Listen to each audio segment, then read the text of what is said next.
Өглөөний мэнд хүргье. За өглөөний мэнд бүгдээрээ сайхан амарцгаасан уу? Сайхан амарлаа. За өнөөдрийн гоё болсон. Тэнд нэг зам нэг мартчихсан байна.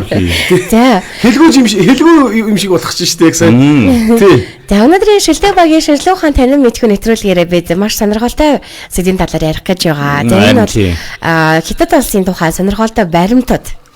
Тий, ойрын өдрүүдэд бол ер нь яг үгүй Ази манай Монголоос бусад орнуудад бол Ази орнуудад бол одоо сар шинийн баярууд тохиолж байна. Тэгээд тэрнтэй холбогдуулаад бас хөрс зэрэгэлдээ орнуудын талаар сонирхолтой баримтуудыг бэлдсэний нэг нь бол энэ нэвтрүүлэг юм байгаамаа.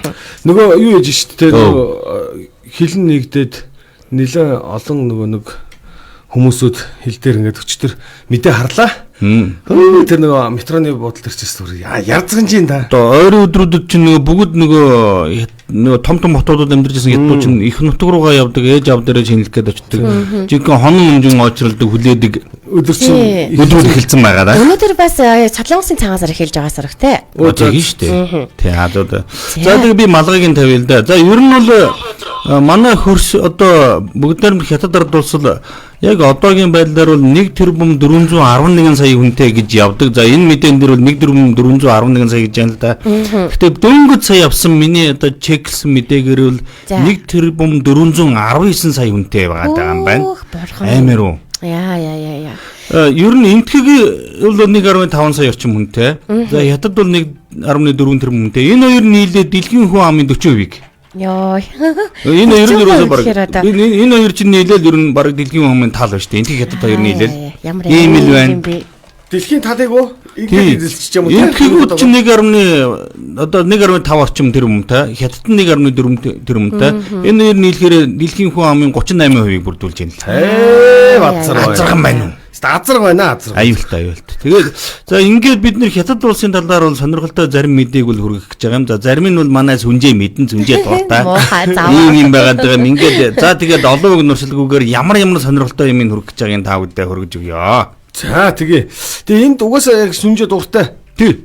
Яг дуртай. Түрүүхэн хэлсэн шүү дээ сүнжээг. За чи ямарсан мэдээгүй. Тэгээ би асуусныг тайлбарлая. За тэгээ эрэгтэй хүүхдийн шээсэн чансан өндгөөр хооллох тухай. За хиттийн дуян мужид 10-аас доош насны эрэгтэй хүүхдийн шээсэнд чансан өндгийг жил бүрийн хавар бэлтгэж иддэг байна. За уг хоолыг тонг зин дав буюу хөвгүүдийн өндөг хэмээн нэрлэдэг гинэ. Энэхүү хачирхалтай хоолны уламжлал нь 100 жилийн турш үргэлжилж байгаа юм байна. Тий. ЮНЕСКОгийн материаллаг бусад бит бус өвдөнд бүртгэгдсэн байна сүнжид маа минь. Шал заваарсан. Зүгээр ч сүнжээ чи 2 өндгөө барьж ирсэн биз дээ өнөөдөр. Үгүй би өнөөдөр 3 өндгөө барьж ирсэн. Гэхдээ ямар ч гэсэн шээсэн чанс өндөг бол биш. Юу ч чанс юм бэ? Чи яг юу ч чансныг мэдж байгаа юм. Одоо та хоёрын нүдэн дээр би усан чанж үзүүлээ заяа. Гяс чеч шиг үгүй. Гэтэ ер нь бол 100 жилийн хувьд 100 жилийн турш үргэлжилж байгаа энэ одоо уламжлал нь бас л их сонин. Одоо яг ингээ хаврын цаг эхлээд энэ уламжлал зүйл нь эхлэх гэж байгаа юм байна. Энэ хаврын хар чиг нь сайн гэлдээд сүнжээ. Чи нэг өдөрт 2 өндгийг иддэгээрээ чи энийг нэг амтлан байгаа чи. Хүүхэдтэй болохоор хүүхдийнхээ өндгийг чанж идэ да. Ер нь бол энэ дуньяан мужийн тэр мужууд нь хавар 4 сарын дундаас хуулаад шал өмхий болдгийн гинлээ. Ер нь угаасаа тэгээ ягаад гэвэл 7 хоногийн турш нөгөө өндгөө шээсэн чанж иддэг 10 эдтэй хүүхдүүдийн зандан хүүхдүүдийн шээсэн чансан өндөг гэдгээр алдартай. Бас хөөрхөн үнэтэй. Нэг өндг нь 1.2 юаны үнэтэй болдгийн гинлээ. Тэгээд яагаад чи идэж үзээгүй энийг чимээг багт нэг чанаад өгч. Тэгэх юм бол гарч ямар гоё өндөг байхаа. Хоёр ядаж хитээд наач жоон хурцсан юм а гэхдээ гайгүй юу. Сой соусын чансан өндөг өгч штийсэн. Тэгээ за дараагийнх нь Хятад улсын эртний зурхааг дэлхийд даяар ашигладаг гинэ. За дэлхийн бүх улс оронд тархсан байдаг зурхаа нь бол Хятад улсаас гаралтай. За бидний мэдхээр 12 жилийн мөчлөгтэй. За үүнээс гадна мод, газар, ус, гал, төмөр гэсэн судал хүртлээс байдаг юм байна. За мөн тухайн жилээс нь хамаарат жилийг ин эсвэл ян гэж тодорхойлдог гинэ. Сонирхол юм да. За яах вэ? Хятадын зурхаа манай зурхаа хоёр ч 12 жилээр ер нь бол нарийн ярих юм бол энэ 12 жилийн амьтны чинь манай хүннүүч үзэх болсон гэдэг. Тийм шүү дээ. Тийм хүннүүч үзэх болсон гэдэг. Луу хүртэл манах гэж. Луу манах.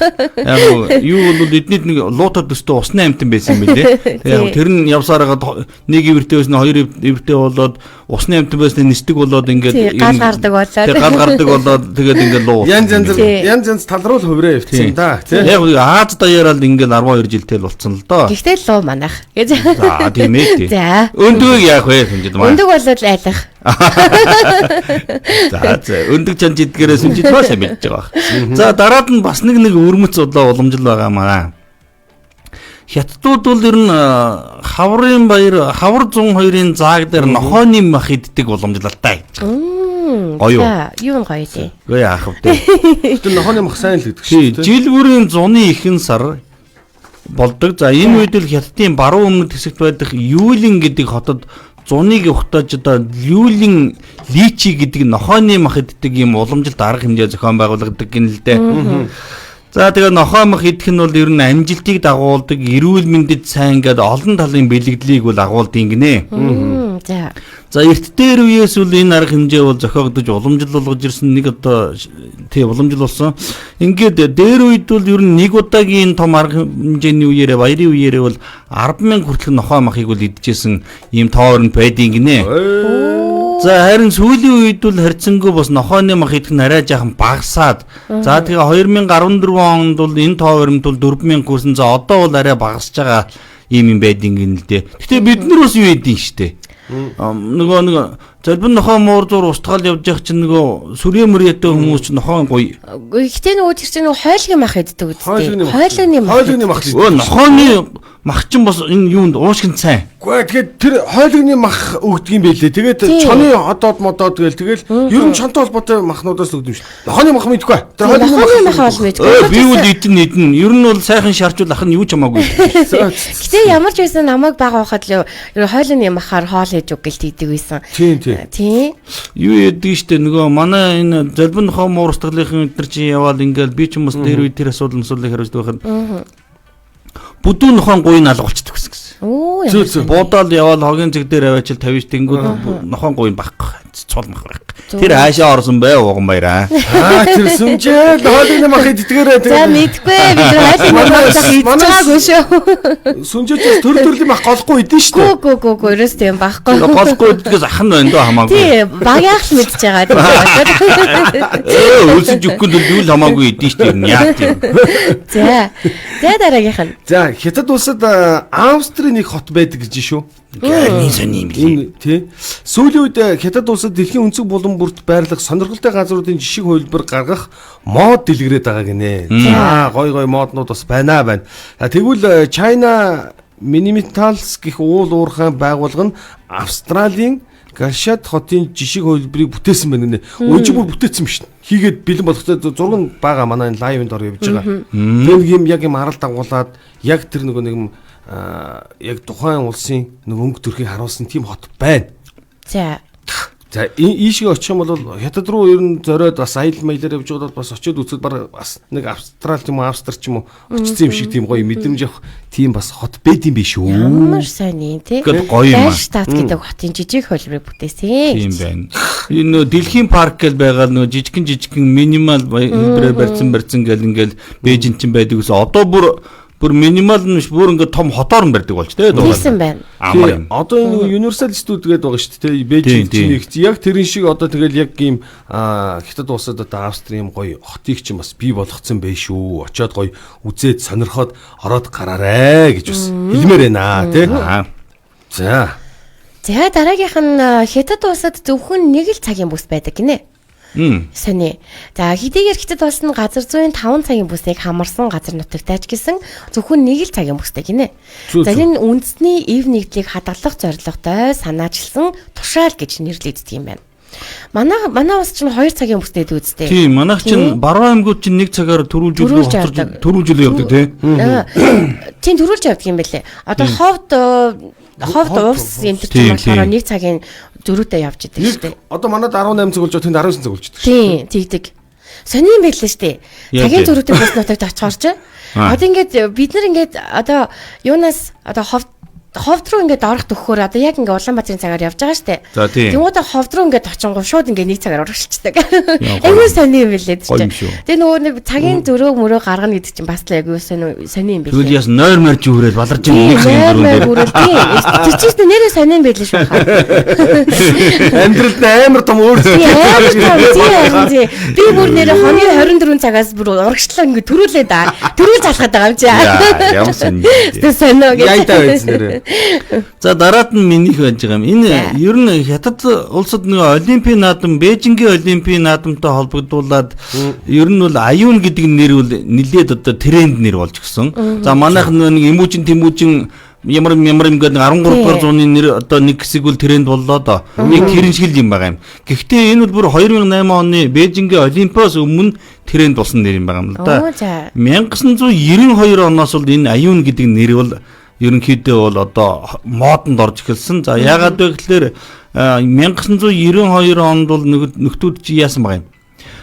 Ер нь аюун гэдэг ер нь 92 оноос гуулаад энэ хятад чинь нэг өөртөө олимпийн эрх авчих гал үзээд байсан байгаа юм л да. За тэгэл одоо тэр чинь дотоод улс орондоо яриад нэлээд одоо Бээжингийн олимпийн эрхийн төлөө яалаа хийлээ гэл тэнгүү чи хүмүүс чинь ингээл олимпиал ингэнгүүд нөгөө аюун гэдэг нэрийг л ингээд хүүхдүүдэд өгч гэлсэн байгаа юм л да. За 92 онд бол 680 хүүхэд аюун гэдэг нэртэйг нэр авч яасан байд юм байна. За яг 2000 онд нөгөө эднийг чинь нөгөө Бээжингийнхаа олимпийн эрхийг авангууд чинь бүр тэр тоолроос огцсон өсөөд тэгээ 2008 оны олимпийг одоо нэгснээс хойш бол ер нь ахаал одоо 553-аар нэмэгдээ чим ингээд аюун гэдэг нэртэй хүүхдүүд бол ер нь Бээжин хятадаар дүүрэн явж байгаа юм байна л да. Судалгаанаас харахад бол тэр аюун гэдэг нэр авсан хүүхдүүдийн 92% нь бол эрэгтэй хүүхдүүд байт юм байна. За ийм л юм байна. Тэгээд марзал юм да. Манай Монголд ч нөгөө Батбаяр Батэрдэн гэдэг нэрнүүд чинь 17-8000-аар. Хаачаас олуулаа юм байна. Би олуулаа нэр нэгтийн жихнийг тэгэл одоо хамаагүй уурлал болтгүй. Энэ чинь бүлэг сүргээрээ явж байгаа юм тийм үү. Аюултай хүмүүсийн дунд сууж байгаа. Өдөр нэг хоол моол 80 бодороо. За тэр хоол моол надад хамаагүй шүү. Хамгийн хамаатай энэ шээсэн чаас өндөг. Өөртөө хоотлын очрыг олдог боллоо гэж. Тэгээд өндгөн дээр чи ажиллана шүү бид нэр. Тэгээд шүн цагаан будаа шидэд өгч таасан. Сойсоостой гэж минь чи зүгээр амтрахад хэдэн зүгээр. Дэлхийн хамгийн том ордон хятад улсад байдаг гинэ. За. За Бээжин хотод 15 дугаар зууны үед баригдсан 178 акар талбайг эзэлдэг дэлхийн хамгийн том ордон байдаг. За уг ордон бол 9000 өрөө байх бүхий 980 жижиг байшингаас бүрдсэн гинэ. 980 байшин 9000 өрөө гэдэг чинь айхтараа. Тийм байна. Тийм шүү дээ. 178 газраас яа амар. Тий. За ордны зураг төслийг 3 архитектор чинь гаргаж ирсэн барилгын үйл ажиллагаанд сая гаруй хүн оролцсон гинэ. Одоо бүтээн байгуулалтанд байх нь шүү дээ тий. За энэ хүн ордонд нь Генесийн амжилтын номонд дэлхийн хамгийн том ордон гэдэг нэрээр бүртгэгдсэн төдийгүй ЮНЕСКОд мөн давхар бүртгэгдчихсэн гэж тийм. Одоо энэ хятадууд чинь энэ тэр Бээжинд байгаа хааны ордонгоо бас хаан үлээ тэр өвөр Монголын нэг нутаг дээр ч илүү яг энэ хэмжээ яг энэ одоо загвар дизайнаар нь ахаад биг копиг нь гаргацсан. Тэгээд тэндээ нэг кино зураг авалтууд хийгээд байгаа. Юм бил. Ингээ баг ингээд дэлхийн хамгийн том ордон бол эдний баг 2 болчихж байгаа байхгүй юу? Тэгэл энэ яг ордон горч оронгууд нэг юм сүм шиг сүм дугууны хаалх шиг юм ордон байдаг шүү дээ. Тэгэл орлоо. Тэгэл ерөөсөө тэр дотор чинь 980 жижиг байшин байна. Тэгээд нөгөө энэ Тянмины талбай дээрээс яваад би чинь нөгөө хааны ордоныг энийг орж үзвдээ. Нэг 8 сарын дундуур нэг азарган халуун яар явсан. Жигэнстэй нэг хөрлийгээл алхаад байсан. Гоожол одоо хамаг юм гоожол уусаад яваад. Хөрлийгээл. Тийм. Гүнэрийн тэр халуун чи хөрлийгээл түнтийсэн бор юм бол хөөсөн монтооч юм явж байсан. Жоон цагуугаар гайгүй газар руу цаарчээд ирэх юм бол ах бүү. Ах нь тэнд харлана уу? 8 сард бол байхгүй болох юм лээ. Тэгээ юу яахгүй юу? Нөгөө сүүлчийн эзэн хаан гэдэг кино байдаг да нөгөө хиттийн эзэн хаан нэг. Тэгээд нөгөө хиттийн эзэн хаан тэр кинонд дэр чи ингээд нэг суудлынхаа баруун доодролоо ингээд гараа ингээд мухарлуун гараа явуулангууд ийм савтаа ингээд хүрлзгэн гаргаж ирээд яадаг штэ. Нэг юм кинон дээр гард юм да нэг юм савтаа баарын савтаа хүрлзгэн гаргаж ирээд. Тэгээ би яг тнийг очиод яг тэр суудал харагдаж байгаа. Энэ болонг ухвал нөө хөрөлдөн байгаа одоо. Энээр яг тийм бодол төрж ирсэн шиг надад. Үзээгүй бүхүү юмтай оруулахгүй юм чинь хамгаалттай байгаа. Гэхдээ ах нь бас нүд өрөж гараа явуул явуулчих. Банк нэг сахилахгүй тулж бас гой сахилахгүй тийш. Тэр киноны юмнаас яг нүдэнд бодоод болдог юм дээр. Тэр савлын доотлол гараа шургуулж марсан. За тэгээд энэхүү орд нь бол Генесийн амжилтын номд бол дэлхийн хамгийн том ордон гэдгээрээ бүртгэгдсэн гэж байгаа юм тий. За тэгвэл дараагийнх нь Хятад улсад дэлхийн хамгийн том худалдааны төвийн нэг байдгаа. Уус аргагүй тийм том гүрэн одоо дэлхийн хамгийн томуудыг эзлэхээс яах вэ? За Дунгуан хотод байрладаг South China Mall худалдааны төв нь дэлхийн хамгийн том худалдааны төвийн 2 дугаарт жагсдаг гинэ. За энэхүү худалдааны төв нь 2005 онд баригдсан ч түүнийг 10 жилийн турш огт ашиглахгүй байсан юм байна. За 2018 онд дахин засвар хийгээд худалдааны төв болсноор хамгийн их үйлчлүүлэгчтэй газар болсон байна. За үүнээс гадна энэхүү худалдааны төв дотор IMAX хэв маяг бүхий кино театр болон одоо сэдвчилсэн парк хүртэл байдаг гинэ. Энд бол амьдрчих юм шүү юу. Тийм байна. Сүмжийг ийш нь оруулж болохгүй. Тэгээд очингоос энэ гарч ирэхгүй шүү дээ. Ийм том юм руу орж байгаа ч. Яг харагдчихгүй. 24 одоо ажилдаг болол би тэнд бол зүгээр шопинг хийгээл явна. Би тийзээч уйдахгүй гэдэг юм чи. тийм нэг ийм учраас би энийг нь оруулж байгаа. Яа IMAX-т нь очиж кино үзэл гарч ирээ шопинг хийгээл. Ажлаа мартах юм байна. Энэ яг энэ шопинг центр. энэ нөгөө хүн амынхаа тоогоор болоод ч тэр ер нь нэг ийм худалдааны төвүүд нь амар том азар амар том хэмжээ зурган том. Өдөр нэг ивүүгийн тэр нэг зүгээр нэг худалдааны зах гээд тэгж байгаа байхгүй. Тийм шүү дээ. Чи яваа бацар байна. Тэгэл ерөөсөө тэгэж штэ. ABCD үсээ хэдэн хаалгаар хэдэн метр квадрат. Тэгээ бүр ингээд чи яриад юм дээ. Нэг ингээ бараа зарахтаа дандаа 1000-аас дэж зард юм байна. 1000 ширхгээ дэж зард юм байна. Балаа юм би. Тий, тэнгууд нь би тэгэж штэ. За уучлаарай хоёр ахаа намуна тэлэгчээ те. Дүү 8 юм болсон. 90-ээс минчилж байна гэдэг тэгээс очив. Захаалга авнаа гэдэг. Чи тэнгууд нах 1000 ширхэг бараанаас нэг ширхгийг уудаг. Тэгээ үлцэн 90-ээс чи өөр аваарай гэдэг. Тэгэл тэгжсэн юу баймынхаа пэйж поснаас лайв хийгээл. За надад хэдийг захиалгыг тас гэдэг. Шэр гэж яа. Маргааш унаандаа гэдэг. Тэгээд 10 хоногийн дотор Улаанбаатарт очсон гэдэг яриад. Тэгээс маргааш суулгадаа гэдэг. Ер нь энэ яах юм шүү. Аюу амттай юм ярьж байгаас тэ би. Дунгуанд одоо энэ South China Mall ер нь радиохын салбарыг ажиллуулах зүгээр юм шүү. Тэр сүнжиг суулгаж. Энэ өстө хамгийн алга болно. Энэ алга болно. Энэ энэ өдөржингөө тэнд амьдэрч чинь яах юм. Энэ дими. Ер нь алга болно шүү нэрээ. За ер нь та нар бодож сая бол манай энэ Хятадд байгаа энэ South China Mall бол дэлхийд 2 дугаар байранд ордог гэж ярьж байна. 1-р байранд хаана хордгийг та нар мэдгүй. За би хэлж өгье. За энэ бол урд нь бол Тайландын тэр Центр World гэдэг нэртэй шопинг молл бол дэлхийд нэгд ордог байсан гинэ. Ер нь бол дэлхийд бол ер нь үе энэ тоо бол хөдлөөд яваад байдаг. Тэгсэн чинь тун саяханда Дубайгийн Дубай Mall гэдэг дэлгүүр нь нэгт орсон. За энэ ямар хэмжээтэй вэ гэсэн чинь би сая судалсан чинь 1,200,000 метр квадрат талбайтай том молл юм байна. Дубай шопинг. Сая өргөжүүлээд том болгоё. 1,200,000 метр квадрат. Азран том уу? Азран штэ бүр. Азран цаашаа. Энэ ер нь дэлгүүртэй газруудад дандаа сүнжээг үлдээж аяа юу. Үнэн. Би ерөөсөө тэгэл үлдээ гэж ахнараа намайг төвчгээгээл. Чи тийм биш ээ. Энд үлдээ. Чи эфирээ захаа бид. Үгүй. Тэр ч муугаа штэ. Та нар ядарч штэ надгүйгээр. Бас гэтээ чи намайг үүрж явахгүй л гин л дээ. За. Юу яа. Дараад нь штэ дэлхийн хамгийн хуучин архийг Хятад улсаас олдсон гинэ. За ах нь бол бас гашууны юмыг бол бас үе бас харах дурах за уухгүй ч гэсэн амтлах дуртай. Тийм бас нь яг амьдралын бас нэг сайхан таашаалын нэг л дээ. За дэлхийн зарим улс орнуудад бол сотууруулах ундааг олон зуун жилийн турш эсгэх замаар гаргаж авсан байд юм байна л да. За тэгхийн бол харин Хятадын тэр Хуанхэ гэдэг мөрний хөндөд хийсэн малтлагын үеэр нэг жижигхэн шавар ваар олсон гэж байгаа эрдэмтэд. За тэгээ шавар ваараа ингээд судлаад үзсэн чинь Яролд нь нэг шингэн эсгэсэн зүйлийн уул мөрийг бол олсон. За ингээд судлаад үзсэн чинь тэр нь архины одоо үлдэгдэл хатаамал байсан. За ингээд тэр арх мэрх тэр вар зарыг судлаад үзсэн чинь манай эртний өмнөх 7000 оны үед хамаарагдах болохын тогтоосон юм байна.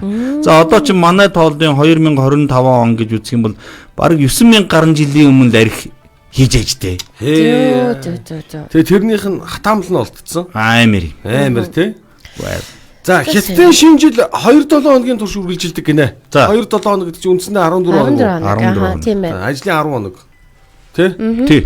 За хятадын шинэ жилийг ихэнхдээ албан ёсоор 7 хоног үргэлждэгч ихэнхдээ өргөн дэлгэр тэмдэглэдэг учраас 2-7 хоног хүртэл сунжирах явдлууд бий гэж байна. За яг тэр үнэн л дээ. Манайхан ч бараг сар гаруй үргэлжлэдэг л гэж яриад байгаа шүү дээ. Тэдний шинэ жил ихэнхдээ 1-р сарын сүүлээс 2-р сарын дунд үе хүртэл тохиолддог гэсэн. Одоо энэ нөгөө манай хил гайлууд чинь ингээд 28 гэл хаана гэд ерөнхийдөө энэ жил гэдсэн шүү дээ. Тэгэнгүүт эн чинь ингээд юм энэний яг 25-ны үед бол үйлдвэрийнх нь ингээд амарчт юм байна. 25-наас бүх үйлдвэр нам зогсоод яг уу 28 хүртэл одоо хил гайл руу бараа бүтээгдэхүүнүүдийг оруулж явуулж байгаа зүйлсүүд байгаад тэгэнгүүтээ тэрнээс ч дахиад ингээд амраад ингээд явчихдаг. Одоо энэ жилийн хувьд бол Монголын хэлч нэг юм айгүй сонин хаагаад байгаа юм билээ шүү дээ. 2 хоног ч юм уу 3 хоног ч юм хаагадж нэгдээд ингээд тэгэнгүүтээ Монголын цагаансаар залгаад орчиж байгаа ч юм уу. Нэг ийм үйл явдлууд бас энэ жил бол сонин тохиолдолд бас болж байгаа юм билээ. Манай 2 цагаансар бол зөрөөд байгаа учраас ялчгүй нэг тийм болоод байна. Тэгээд тийм юм байна. За дараагийнх нь Хятад улсад зөвхөн одооноор ажилладаг соёл амралтын хүрээлэн байдаг гинэ. Юугаар ажилладаг? Одооноор ажилладаг. Хүмүүс ажилладаг. За жижиг хүмүүсийн хаант улсгийг соёл амралтын хүрээлэн Хятад улсад байдаг. За күн минаас хоолгүй оршдог гинэ. За Хятад улсад одоо хүмүүст ажиллах, одоо ажил олох гэдэг бол амаргүй байдаг гинэ, ажил олох. За яагаад гэвэл энэ хүрээлэн нь одоо хүмүүсийг ажлын байраар хангах зорилготойгоор нээгдсэн. За одоогийн байдлаар энэхүү соёл амралтын хүрээлэнд 100 орчим одоо хүн ажиллаж байгаа бөгөөд үйлчлүүлэгчид дуу, бүжиг, балет гэх мэт сонирхолтой амьд үзүүлбэрийг үзэх боломжтой гинэ. Энэ бас их гоё бизнесийн санагдтыг надад санагдаж байгаа. Тийм байна. За Хятадд бол одоо ингэ байна. Манай Монгол ч гэсэн иймэрхүү одоо хүмүүс ч гэдэг юм уу өөр одоо ямар хүмүүсийг юугаад ингээд хөөрхөн юм нэг үзүүлбэр ингээд шоу хийчих юм бол бас л хөөрхөн хүн татна да. Тийм. Энэ бол бас л тэр хүмүүс ч гэсэн ажлын байр бий болоод юу юм байна. Тэгээ хэрвээ болдог бол ингээ манай төр засгийн удирдлагууд асуудал хариуцсан хүмүүс нь сонсдог бол энийг бас нэг тархиндаа авчвал туйлын зүгээр л юм шиг байна. Бас нэг хүний ч гэсэн амьдрал штэ энэ чинь тийм штэ. За дараагийнх нь би нэг Хятадд бас нэг зүйл их алдартай байдаг. Энэ нөгөө Хятадын агуу гэр гэж нэрлэдэг. Нөгөө ингээ эргийг ингээ хажуулаас нь ухаад нүхэн гэр хийждэг. Тий. За энэ бол одоо яавдун буюу агуу гэр гэж нэрлэдэг одоо ийм Хятадын сууцны нэг бас нэг төрөл юм байгаа юм л да. Хятадд бол одоо ч гэсэн энэ одоо агуу гэр гэдэг юм бол нүхэн гэр гэдэг юм бол алдартай хэвээрээ байгаад байгаа. За 2006 оны байдлаар бол Хятадын хойд зүгийн 40 сая гаруй хүн бол ийм агуу гэр буюу нүхэн гэрт бол амьдрдаг нь бол тогтоогдсон байгаа юм л да.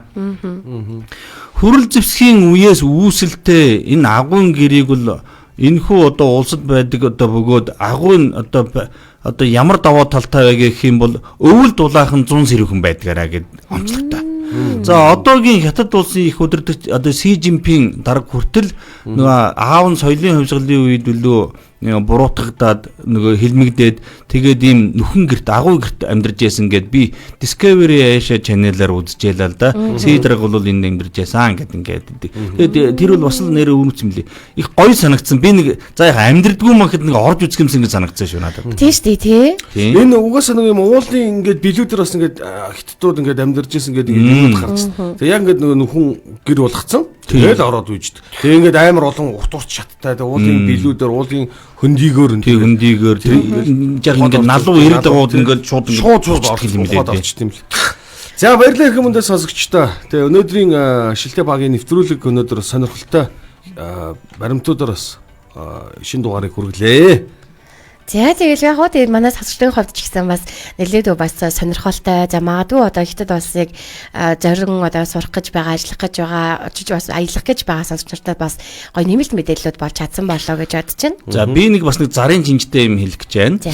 За манай радио бол өөрийн үйл ажиллагаагаа өргөжүүлэн хэлээд бас одоо гоё шинжлэх ухаан таны мэдхийн төлөвлөгөөр энэ 9 шүдийн гоё таны мэдхэн хүн татах одоо нэвтрүүлгүүдийг хийх гэж байгаа. Тэгээ бид нар бол маркетингийн менежер ажил давхаар хайж байгаа. За бас өөр ямар мэрэгжлийг хайж байгаа вэ? Найруулагч авъя, хөтлөгч авъя. Тэгэхээр одоо зэрэгцээл бид нартэй зэрэгцээл пампан хийж байгаа юм шүү дээ, тийм ээ. За тэгээд та хэд маань 86 тиг 89 64 86 тиг 89 64 гэсэн дугаарлал холбогдорой. За маркетингийн менежер авъя, эмэгтэй хөтлөгч авъя, эмэгтэй маркетингийн менежер авъя. За мөн найруулагч авъя гэж. Тэгээд та хэд манаас гоё холбогдорой. Мөн одоо сар шинийн баярын өдрүүд ирж байна. Тэгэлгүй яах вэ? Бараа бүтээгдэхүүнээс сурталчлаад бас нөгөө хамрах үрээгээ тэлээд бид нар явж байгаа. Тэгээд эмтэй зэрэгцээ 89.3 чинь 77.3 гээд төлөвнөр давхар сонсож байна. Тэгээд ерөөсөө 89.3-т сурталчилгаа өглөө 77.3-аар давхар явчихна. Тэгээд үндсэндээ нөгөө яг л яриад байдаг чинь нэг сумаар хоёр туулаа муулаа гэдэг явдаг. Тийм ээ, яг үндсэндээ нөгөө бизнесийнхаа гараа одоо амжилтыг жоох ахиулж бас тий олон таниулаад ингээд явъя гэх юм бол нээлттэй байгаа. Тэг бүх төрлийн орж ирсэн автомашинд Япон автомашинд шууд явдгаараа бас 89.3 маань илүү давуу талтай байгаа. Тэгээ та хэд маань холбогдорой 86 тиг 89 64 гэсэн дугаарлал холбогдорой.